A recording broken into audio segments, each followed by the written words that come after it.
과연 이 가격에 사도 될까? 어떤 강심장이 이걸 살 수 있겠냐? 미친 거 아니냐? 3억이 아니라 막 4억씩 올라와 있는 거예요. 그거를 어떻게 돈을 벌어서 따라잡냐는 거죠. 랭구님, 네. 요새 블로그에 그 랭구님 글 적은 거 제가 봤거든요.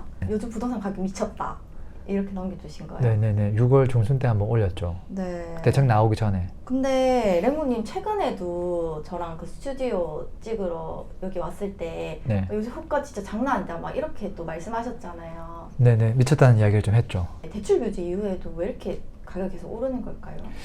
뭐 오른다기보다는 안 내린다는 표현이 조금 맞겠죠. 저도 이제 대책 나오고 나서 호가가 조금 내렸나 매물을 클릭해보고 있는데 내려가는 것들이 잘 안 보이더라고요. 네. 뭐 잘 생각해보면 그분들은 이미 1급지를 샀거든요. 그리고 요거 물건 하나 들고 있어요. 근데 그 사람들이 이걸 싸게 팔아야 될 이유가 있을까? 별로 없는 것 같아요.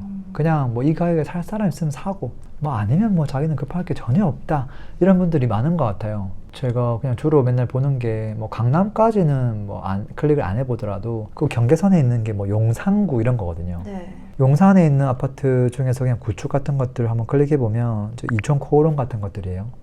지금 보면 호가가 얼마인 줄 알아요? 이게 기본 호가가 5억 이상이에요. 잠실에서도 한번 볼까요? 24평. 이것도 지금 호가가 거의 뭐 30억이에요. 이것도 한 3, 4억 높여놨거든요. 역삼 레미안 보세요. 호가가 얼마인지. 이거는 뭐 한 5, 6억 되는 것 같아요, 호가가. 그러니까 원래 시세보다 5억 이상 높게 나왔다는 거죠? 불과 1, 2개월 전에 뭐 한 25억이었는데 30억 이렇게 내놓는 거죠. 근데 팔린 건 아니죠, 아직? 그렇죠. 근데 이 호가가 내려가야 될 거 아니에요. 살 게 이거밖에 없는데. 안 판다는 건가요? 이 가격 아니면? 아니 뭐 이 가격이라도 행복하게 사실 분들 있으면 오세요 하고 그냥 올려놓은 거죠. 자기 마음대로. 뭐 반포자 이런 것들도 마찬가지고요. 뭐 호가가 뭐 10억씩 올려놓으니까 난감한 거죠. 와, 진짜 장난 아니네요, 요새. 이 가격에 사도 돼요, 근데? 제가 그냥 호가 1, 2억, 뭐 5억, 7억 이야기하면 믿지를 않아요. 클릭 몇 번만 해보면 답이 나오는데 야, 과연 이 가격에 사도 될까? 제가 블로그에다가 그때 6월 중순에 글 올렸을 때 나는 이걸 살 수가 없다. 아니 내가 돈이 있어도 나는 이걸 못 살 것 같다. 어떤 강심장이 이걸 살 수 있겠냐. 미친 거 아니냐. 이렇게 제가 적은 거거든요. 네. 비정상적이라는 이야기를 한 거예요. 그냥 물가 상승률보다는 입지가 좋으니까 그 정도 이상으로 올라가는 건 이제 충분히 이제 이해가 되는데 단기간에 아무 변화가 없었는데 뭐 5억, 10억씩 올리는 거는 말이 안 되잖아요. 이제 그러다 보니까 이건 좀 비정상적이다 이제 이야기를 한 거고. 근데 이제 호가라고 하는 게 마음대로 부를 수 있잖아요. 네. 뭐 살 거면 사고 뭐 말 거면 말고 이제 그런 거니까. 그리고 캐치했는지 모르겠지만 아까 올렸던 아파트들 중에서 보면 대부분 전세가율이 30%대 머무르고 있어요. 40이 안 됩니다. 네. 과거에 이제 2009년도 매매가 정말 많이 올랐을 때 그때 전세가율이 30%대였거든요. 그러니까 뭐 실사용 가치는 별로 없는데 매매가만 계속 올라가는 거죠. 이건 거품에 끼고 있다고 판단을 해줘야 되는 거예요. 과열되고 있다는 거거든요. 그러니까 입지가 아무리 좋아도 지난달까지 10억, 20억이었는데 갑자기 한 달 만에 30억이 된다? 이거는 넌센스잖아요. 네. 그래서 저는 이제 아파트가 입지별로 올라갈 수 있는 폭은 다르다고 생각하거든요. 근데 그거를 감안해 주더라도 조금 과한 면이 있다. 그렇게 생각하고 이거를 그냥 과하지 않다가 아니라 얼마나 객관적으로 판단할 수 있을까 이제 그거를 제가 요즘에 많이 고민하고 있어요. 근데 이렇게까지 막 가열되는 이유가 뭐예요? 지금 서울이? 서울이 과열된다기보다는 1급지에 있는 아파트가 과열되고 있는 거고 개수가 몇 개 없잖아요. 네. 그러니까 예를 들면은 제일 비싼 아파트가 존재한다고 가정해 보자고요. 이 아파트가 100억짜리예요. 이 사람이 매물을 내놨는데 110억에 내놓든 120억에 내놓든 눈치 볼 게 없잖아요. 뭐 살 사람은 사세요. 내놓는 거예요. 근데 뭐 100억짜리 살 수 있는 사람 입장에서야 뭐 10억 지를 수 있죠. 네. 근데 만약에 호가를 높여놨어요. 그러면 이제 90억대 아파트가 제일 딱 보자마자 그러면 나도 한 8억 높여놓을까? 이렇게 하는 거예요. 왜 2등은 몇 명 안 되거든요. 1등만 보면 되잖아요. 네. 1등은 눈치 볼 게 없고 2등은 1등만 눈치 보면 되고 3등은 2등까지만 눈치 보면 되는 건데 2등이 다 올려놨어. 그럼 3등은 다 올리겠죠. 네. 4등 기가 막히게 3등까지 보고 다 올리는데 지금 보면 아파트 한두 개만 올린 게 아니라 위에 있는 애들이 싸그리 다 올려놨어요.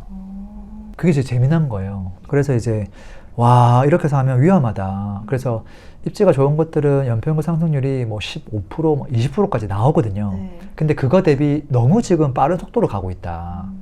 그러니까 어떻게 보면 지금 대책이 좀 필요하다고 좀 봐지는 거고, 너무 빠른 속도로 가고 있기 때문에 브레이크가 필요하고, 우리가 이걸 사는 사람 입장에서는 이게 얼만큼 빨리 가고 있는지, 그다음에 이게 얼마나 과열됐는지를 객관적으로 판단할 수 있어야 된다. 이 생각을 좀 많이 하죠. 네, 랭군이 말씀하신 그 네. 빠른 속도라는 게 네. 정확하게 어떤 걸 뜻하는 짧은 기간 동안 너무 많이 오른 걸 말하는 거고, 그게 숫자로 얘기하면 결국은 상승률이거든요. 근데 이 상승률도 뭐 10년 동안 10% 오른 거랑 1년 동안 10% 오른 건 다른 거잖아요. 결국은 연평균 상승률이 중요하거든요. 이 연평균 상승률을 알면 이게 1년 동안 10% 올라가야 될 아파트면 6개월이 지났을 때는 5%가 올라가야 되잖아요. 네. 6개월 지나면 5%에서 총 10% 올라가야 되는 거고, 이게 이제 속도거든요. 가속도를 말하는 거거든요. 그래서 과거에 이 아파트가 얼만큼 빠른 속도로 달려가는지를 보면 얘가 앞으로 미래에 얼만큼 빠른 속도로 달려갈 수 있는지도 어느 정도는 예측해 볼 수 있거든요. 그걸 길게 만들면, 짧게 놓고 보면 이제 오차가 범위가 너무 커지지만, 그래서 저는 이제 올라갈 아파트들, 그래 뭐 길게 보면 오르는 건 맞긴 한데 입지가 좋은 것들은 버블을 체크하는 게 필요하다. 그래서 제가 최근에 막 고민하다가 계산기를 하나 만들었습니다.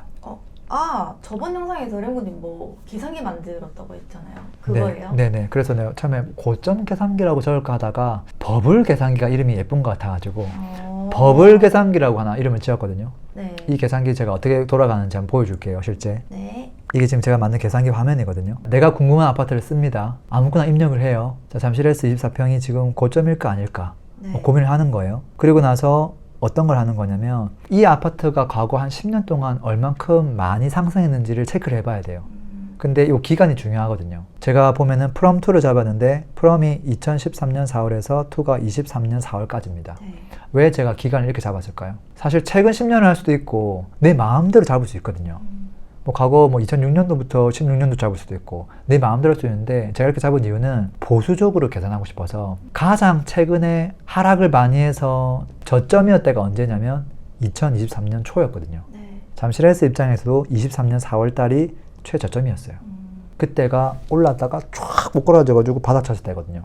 그때로부터 해가지고 과거 10년치를 만들면 어떻게 될까요? 거품이 별로 없겠죠. 어떻게 하면 거품이 있냐면 제일 많이 올랐던 시기 21년 말, 그때부터 해서 그 시세가 처음 오르기 시작했던 그 시기, 이렇게만 딱 잡으면 상승률이 너무 높게 나와요. 이건 반칙이죠. 왜? 상승했던 기간만 딱 잡았으니까. 근데 상승과 하락을 같이 버무려서 딱 잡았는데 하필이면 투 일자를 바닥이었던 기간을 잡았기 때문에 굉장히 보수적인 거예요. 보수적으로 잡았을 때 지금 과거 2013년 4월의 시세가 얼마였냐면 그때 7억밖에 안 했습니다. 잠실에서 24평이요? 7억. 충격이다. 그래서 되게 좀 잠을 자서 12년 전으로 빨리 돌아가면 좋겠죠. 근데 그래도 살 사람만 사고 아무도 안 삽니다. 그게 재미난 거예요. 알아요? 지금도 마찬가지일 거예요. 근데 이게 10년이라는 시간이 지나서 얼마가 됐냐? 지금 얼마 적혀 있죠? 17억이요. 네. 이게 2배하고도 좀 더 올랐죠. 14억이 2배니까 그거하고도 좀 더 올랐습니다. 한 2.3배 뭐 이 정도 올랐을 거예요. 자, 그랬을 때 뭐 2.3배가 뭐 그렇게 많이 오른 건가 생각할 수도 있고 사람마다 판단은 다를 겁니다. 근데 지금은 얼마냐? 30억이요? 지금 호가가 30억 하거든요. 진짜요? 뭐 불과 뭐 몇 개월 전에는 뭐 24억도 하고 했지만 지금 호가상으로는 30억 하거든요. 근데 이게 만약에 누군가 호가를 35억에 내놓을 수 있는 거고 40억에 내놓을 수도 있죠. 근데 그랬을 때 버블이 더더더 커질 거 아니에요. 반대로 이 누군가가 이걸 20억에 내놓으면 버블이 없다고 나올 수 있잖아요. 그걸 객관적으로 계산하고 싶은 거예요. 그래서 계산기를 가지고 쭉 돌려보면 어떻게 되느냐? 결과가 나옵니다. 자, 결과를 볼게요. 23년 4월부터 23년 4월까지 10년 동안 7억짜리가 17억이 됐다. 그럼 10년이라는 시간이 지났는데 총 몇 프로 올랐냐면 142%가 올랐습니다. 100%가 2배 올랐다는 거거든요. 네. 뭐 한 2.4배 올랐다는 거죠. 자, 그랬을 때 이거를 10년치로 나누면 연평균 상승률이 나오겠죠. 여기 숫자가 뭐라고 적혀 있죠? 14%요. 이 아파트는 아무리 보수적으로 봐도 1년 지나면 14%가 오른다는 소리예요. 다르게 얘기하면 그러면 7년 지나면 어떻게 된다? 100%가 된다. 그러면 지금 이 아파트가 7년마다 아파트 가격이 2배씩 오른다는 거예요. 정확하게. 이게 만약에 20억짜리다. 그러면 직장생활 하다가 하고 1년 지나 딱 돌아보면 20억짜리에 14%면 얼마예요? 10%만 해도 2억이죠. 2억 5천이 되는 거예요. 하는 순간 2억 5천이 올라 있는 거예요. 20억만 잡아도 매매가를. 근데 지금 20억이 아니라 30억 가잖아요. 네. 하는 순간 뭐 3억이 아니라 막 4억씩 올라 있는 거예요. 그거를 어떻게 돈을 벌어서 따라잡냐는 거죠. 그래서 잠실S라는 게 대한민국 평균치가 아니잖아요. 상위 몇 프로 이내 아파트거든요. 그러니까 이걸 가지고 뭐 많이 올랐네라고 얘기할 수는 없을 것 같고, 제가 진짜 뭐 저기 수원 구도심에 있는 정말 평인 아파트 갖고 오면 연평 상승률이 5% 7%밖에 안 됩니다.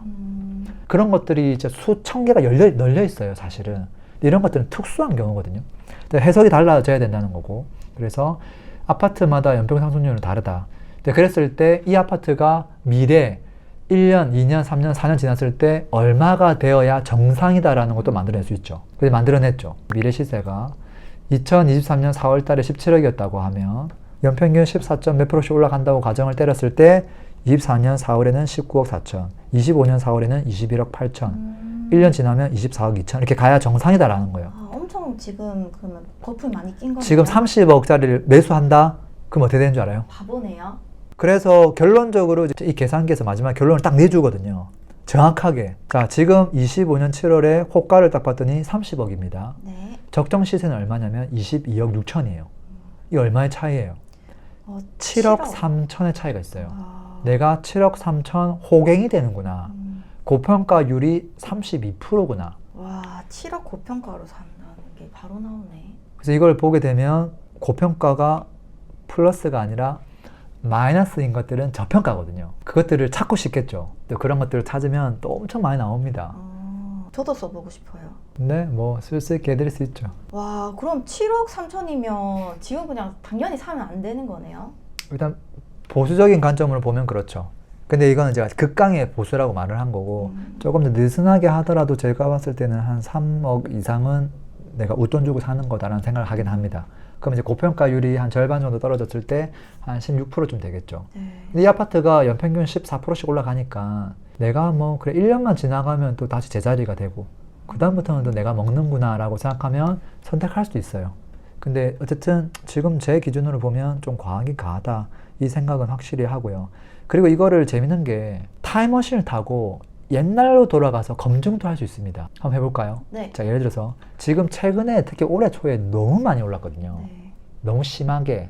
근데 불과 그럼 1년 전으로 가볼까요? 2024년 초에 가서 잠실헬스를 살까 말까 고민했던 사람이 있겠죠. 네. 그 사람이 이 계산기가 있었으면 돌려받겠죠. 이거를 바로 돌려볼 수 있습니다. 작년 초쯤에 시세가 얼마였냐면 대략 한 19억, 좀 저렴한 거는 18억 2천도 하고 막 그랬습니다. 근데 19억 잡아줄게요. 네. 자, 19억 매물을 살까 말까 막 누가 고민하고 있었던 거예요. 자, 그랬을 때 계산기를 돌려보는 거죠. 네. 과거의 시세는 똑같아요. 과거에 2023년부터 해가지고 23년 4월까지는 변화가 없어요. 달라진 거는 지금 현재 내가 보고 있는 날짜랑 시세만 다르죠. 그것만 딱 바꿔가지고 계산기를 딱 돌리면 어떻게 나오냐면 미래 시세는 변하지 않았을 거예요. 과거의 그 수치가 아무것도 변한 게 없으니까. 그래서 23년 4월에 17억부터 시작해서 딱딱딱딱 올라가면 되는데 24년 4월에 적정 시세가 얼마라고 나와 있냐면 19억 4천 나와 있죠. 네. 근데 지금 매물이 얼마였다고요? 지금 19억이었잖아요. 아, 자, 그러면은 이게 고평가 마지막 결론이 뭐가 나오는지 딱 체크해보면 최근 시세가 19억이고 적정 시세가 요게 이제 24년 1월 달로 했을 때는 적정 시세가 18억 8천이에요. 24년 4월이 됐을 때는 아까 19억 4천인가 좀 됐을 거고 네. 매월 달라질 거 아니에요. 근데 이제 이걸 이제 만약에 1월 달에 고민하고 있었다. 근데 매물이 19억이었다. 그러면 어찌 보면 고평가가 되긴 했지만 그래봐야 뭐 1,000만 원, 1,700만 원 고평가니까 네. 고평가율이 0.9%면 고평가가 안 됐다는 거죠, 사실은. 이거랑 아까 고평가율 30몇 프로랑 차이가 엄청 크잖아요. 그러면 망설임 없이 바로 선택했겠죠. 저희가 관심 있는 아파트랑 조금 더러운 아파트 다 넣어보고 싶어요. 네, 당연하죠. 그래서 이게 이제 하나의 기준이라고 보면 되거든요. 이게 절대 진리가 아니라 네. 같은 기준으로 모든 아파트를 잣대를 보면 이게 그 기준이 너무 낮은 기준일 수도 있고 높은 기준일 수도 있어요. 근데 어쨌든 같은 잣대를 가지고 아파트를 평가하는 게 중요하거든요. 그리고 이제 모든 아파트가 똑같이 올라가는 게 아니라 연평균 상승률은 다르기 때문에 과거 수치를 감안해서 계산해 준다는 게 그게 좋은 거고요. 그래서 과거 기간을 어떻게 잡느냐. 그 다음에 또 이런 사람도 있어요. 23년 4월이 바닥이었잖아요. 근데 대부분은 가격이 이렇게 또 거래가 됐는데 한 건은 저 밑에 있는 거야. 내가 내부자 거래 같아. 말도 안 되게. 그랬을 때 입력을 어떤 걸로 할 거냐. 이걸 적게 되면 이거 너무 이게 조작이 일어나요. 네. 이거는 걸러내줘야 되거든요. 그다음에 또 과거 또 고점 같은 경우도 막 한 건만 덩그러니 위에 있는 거를 딱 잡아버리면 이게 다 틀어져요. 그러니까 그런 것들은 특이한 것들은 제끼고 좀 전반적으로 좀 거래가 많이 됐던 이런 것들을 잘 적어 나간다고 하면 그래도 조금 올바른 답이 나오지 않을까 그런 생각이 들고요. 최근에 제가 이제 몇 명 수강생들한테 이걸 쓸 수 있게 한번 줘봤어요. 어떻게 하는지. 막 적더라고. 근데 재밌는 게 뭐냐면 제가 거기다 기능을 한 개 더 만들어 놨거든요. 어떤 거요? 자기가 이걸 조회해 보잖아요. 그러면 최근에 사람들이 조회했던 것들 중에서 가장 저평가됐던 아파트를 와, 탑으로 올려주는구나. 1등부터 쫙 보여주게끔 만들어 놨거든요. 오. 그러니까 자기도 모르게 검색을 하면 그게 막 올라가요. 와. 탑에. 그럼 다른 사람들은 야, 이런 게 저평가된 거네 하면서 걔를 딱 체크해서 계산기를 다시 돌려보기 누르면 계산 결과 다시 내 쪽에 나오거든요. 아, 이 사람이 연도를 어떻게 넣었고 시세를 얼마나 넣었지 검증해보면서 아, 진짜 저평가된 게 맞네? 이제 이런 것들을 이제 해놨는데 되게 재밌더라고요. 맹군이 그거 만드신다고 입안 다 허르셨다면서요? 네네, 밤에 좀 작업을 하다 보니까 입이 좀 헐어가지고 지금 말을 하는 게 조금 힘듭니다. 그래도 오늘 말씀해주신 기준으로 혼자서 저평가 한번 해볼게요. 네. 그리고 너무 높게 나와 있는 호가 매물을 사는 거는 주의가 필요하다. 그 말씀도 꼭 드리고 싶습니다. 네, 오늘 너무 감사합니다. 오늘도 들어줘서 고맙습니다. 광고 한번 하겠습니다. 집값이 왜, 언제 오르는지, 어떤 게 저평가인지 판단하지 못하면 계속 흔들릴 겁니다. 기초 강의는 이 강의 하나로 충분합니다. 물고기 잡는 법을 알려드립니다. 내 집 마련에 대한 니즈가 참 많습니다. 그래서 실전 수업을 만들었고요. 개인 컨설팅에 가까운 수업입니다. 내 집 마련을 못할래야 못할 수가 없습니다. 지식을 온전히 내 것으로 만들고 싶은 분들은 스터디가 마음에 드실 겁니다. 똘똘한 한 채부터 재건축, 재개발, 돈 되는 투자처 함께 찾고 싶은 분들을 위한 스터디 준비되어 있고요. 현금 흐름 만들기 위한 다양한 수익형 부동산 종목을 배우는 스터디. 자, 목적에 맞게 선택하시면 됩니다. 링크는 설명란 및 댓글에 남겨 놓겠습니다. 강의 때 뵙겠습니다.